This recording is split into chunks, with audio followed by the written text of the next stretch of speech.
Now, I voted for the Green Party in the last election, and I encourage many to do so, and I will most likely vote for them next time. But the Greens, they have a problem. Now, I'm making this video not because I want to attack them for the fun of it, because I want them to be better. The party has brilliant policies and values which this country needs, and I'm desperate. I'm so desperate for them to surge, but they're not doing that. I've made my criticisms known in the past, but this will be a holistic look at the Greens and how they can improve their messaging, and yes, learn from right-wing parties like Reform. But what prompted me to make this video was this post about the local Bristol Green Council in terms of rubbish collection. 41% of what's in black bins could be recycled. The biggest concern, a quarter, is food waste. It's reckoned that half of the city's residents don't recycle their food waste. Because actually, if a lot of people could cope with a less frequent collection and it helps our reduce our impact on the environment and it saves us money, then I think we have to ask that, because we're ultimately spending people's money here and we need to spend it the best way that we can. I mean, this makes me want to bang my head against the wall. The local Greens in Bristol are seriously considering making bin collections less frequent. Now, of course, this is a consultation. It might not be implemented, but the fact that this is an idea being floated worries me. Their argument is that less black bin collection forces people to be more careful with putting recycling waste in those bins. Obviously, if your bin is full and you have another 2 weeks until collection, then you're going to make sure that you don't put the wrong waste in the bin so it doesn't fill up as quickly. I get that argument, but try selling that in 2 or 3 words. Don't ever mess with people's bin collections. Now, my partner used to work for the council, specifically in bin collection, and she could tell you how angry people were when their bins weren't collected. So even if the policy is logical, it's bad. First, it won't always encourage people to do the right thing, but there are ways in which we can improve the sorting process. I just don't think it's a good idea to say to people, the council was going to do less and you need to do more. Given the cost of council tax, I don't think anyone will be happy with that. Now, you might say, well, this is one council. Well, first of all, it's not. There was a similar issue in Brighton and many people aren't happy with the local Greens there. But to me, this actually encompasses the mindsets of the Green Party. Despite good national economic policy, I can see why the Greens are still seen as primarily a middle-class party because, well, they are. There's a divide within the party between the Green Tories, so those who are middle class, they don't particularly care about transforming the economy for workers, but they really care about the environment. And this sort of voter is why Adrian Ramsey won a seat. Now, fine, I actually don't mind these people being inside the party. If you care about the environment, then the Greens are for you. However, this should not be the party ethos. They need to be a green Labour movement, a new working class party that takes on the Labour Party, the Tories and Reform with obviously excellent environmental policies. But they are not that. Now, thankfully, the party is democratic. There will be an influx, and has been an influx of members who left Labour.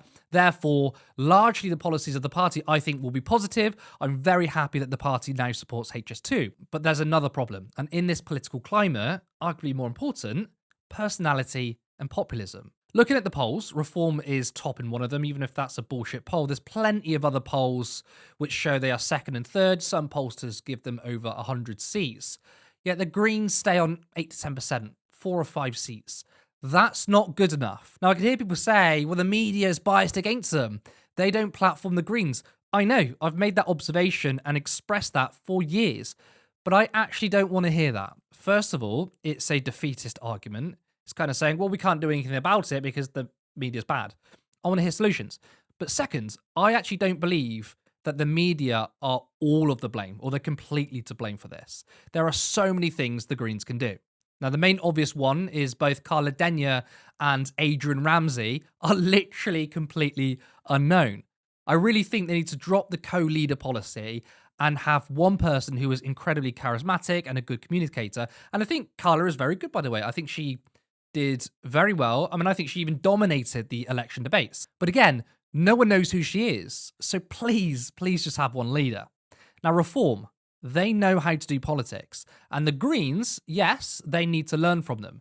Reform are aggressive in their campaigning. They make sure they are in the spotlight pretty much every single day. They do weird campaigning things like setting up a conference on recent announcements. It's weird, but it works.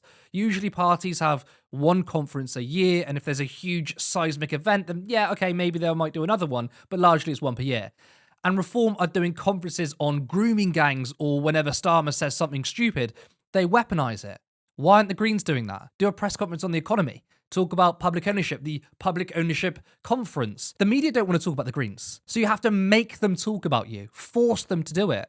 I think the Greens should do a conference on grooming gangs like Reform. They should attack the Tories for not implementing any of the recommendations, then attack Labour for continuing cuts and the same economic policy, and say, well, you won't be able to attack grooming gangs when Labour want to cut spending, and then finally pivot to Reform and call them out on their bullshit. Openly say, Reform do not care about the victims. They're using them for political point scoring, and it's disgusting. The media will probably cover that. Greens attack Reform.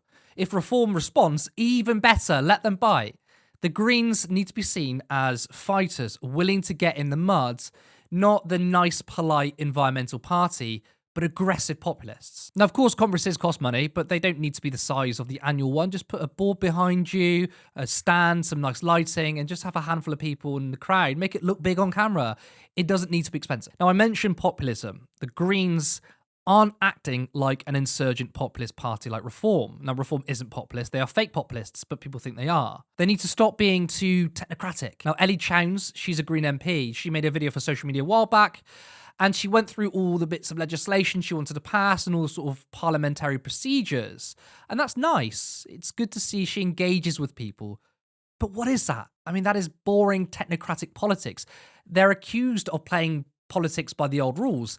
But it's not like the old rules even worked. They didn't. I mean, most people are not politically engaged anyway, so no one would have been excited over the ins and outs of Parliament except for some journalists in the client media.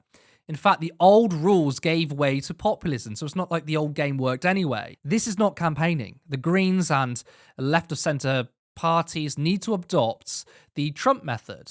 He has not stopped campaigning since 2015. Even when he's president, he still campaigns.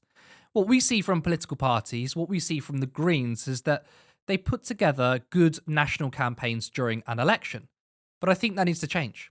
They should be more aggressive every single day. Make sure you are known and force yourselves into people's consciousness. It's not just about advertising your party. It's also about campaigning on issues. Change the narrative. So when the election time comes, the Green Party's message is in line with a narrative the left helped create for years. For example, from now until not just the next election, but, well, forever, our message is corporations destroy everything, our planet, small and medium-sized businesses and workers. They have too much power, they are rigging our economy and democracy, and we need to rein them in. And we need to tax them more to pay for high-quality public services. And then when the election comes, which party is talking about that? Now, I understand that is a tall ask. Changing the political narrative towards the left is not easy, and of course, it's bigger than the Greens. That's for all of us to do. But if we can make the agenda at the next election based on inequality, climate change, work-life balance, 4-day week, rather than DEI, wokeness, and cultural bullshit, that puts the Greens or left-wing coalitions in a far better situation. It's why I have heaped praise for Zach Palansky. He really gets it. He talks about most things and he has very good intersectional politics, but he's very good in attacking Labour on where they should be attacked on, and he's a brilliant communicator. Zach has been on Turn Left many times. He really leans into left independent media, and the Greens do that, but I think they should do it way, way more. I think MPs and the high-profile Green figures should produce organic, entertaining, campaigning content, be more prevalent on TikTok. AOC, she's brilliant at it, and I'm not saying Green MP should start playing games and streaming, but produce some algorithm-friendly content. Now, this isn't a silver bullet. No one can possibly have the perfect solution, but these are observations I've had, but also other people on the left have had very similar thoughts. So today is about what I think, plus an amalgamation of what many people are saying. The Green policies are good, but their politics fall short. Now, I really hope they change and become far more aggressive and fight for the wins. We have 4 years until the next election, and the work starts yesterday. Thank you for watching this video. If you enjoy what we do at Turn Left, please subscribe. We're not too far away from 20,000 subscribers, and that would be a real milestone. Give this video a like, and if you want to see this platform grow into a full media organization, please consider donating to us at turnleftmedia.co.uk/support, and you can become a monthly Patreon member, or there is a link to one-off payments. Any small amount would be incredible. Remember, we also go live on our normal island shows on Monday and Thursdays at 8 p.m. On Saturday, you can watch our casual chill podcast show, The Debrief, and that's also at 8 p.m. Thank you, and see you next time. Support independent media, support social justice that's there on social media. Thank you. Turn left.